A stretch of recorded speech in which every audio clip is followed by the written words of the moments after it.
Hello friends, আমি চলে এসেছি কার্তিকের নতুন ইউটিউব চ্যানেল টুইসাইড কিচেনে। আজকে আবার একটা নতুন রেসিপি নিয়ে। আজকে রেসিপি হচ্ছে মুগ ডাল ভাজা বানিয়ে দেখাবো।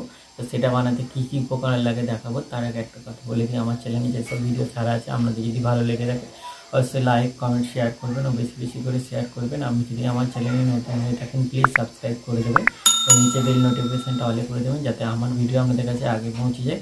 তাহলে চলুন মুগ ডাল ভাজা বানাতে কী কী উপকরণ লাগে আসুন দেখেন।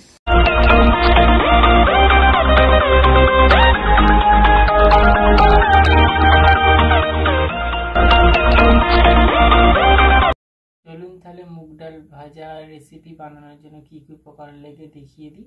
আর এই রেসিপিটা আপনারা অনেকে ট্রেনে বাসে খেয়েছেন কিনে, তো আমি আজকে এটা বাড়িতে বানিয়ে দেখাবো কিভাবে বানানো হয় জিনিসটা। তাহলে চলুন দেখিয়ে দিই কী কী লাগে। এখানে পরিমাণ মতো মুগের ডাল নিয়ে নিয়েছি, এখানে পরিমাণ মতো নুন নিয়েছি, সাদা তেল নিয়েছি আর লঙ্কার গুঁড়ো নিয়েছি।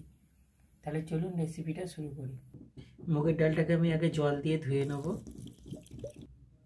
এবার ডালের মধ্যে নুন দিয়ে দেবো, নুনটা মাখিয়ে নেবো ভালো করে।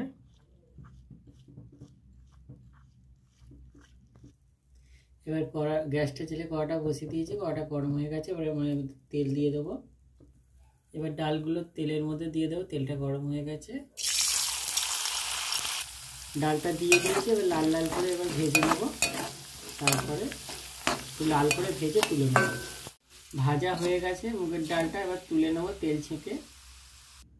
মুগের ডালগুলো ভেজে তুলে নিয়েছি, পেপারের মধ্যে ঢেলে তেলটাকে করে নিয়েছি। নিয়ে এবার এর মধ্যে আমি লঙ্কার গুঁড়ো দিয়ে দেবো।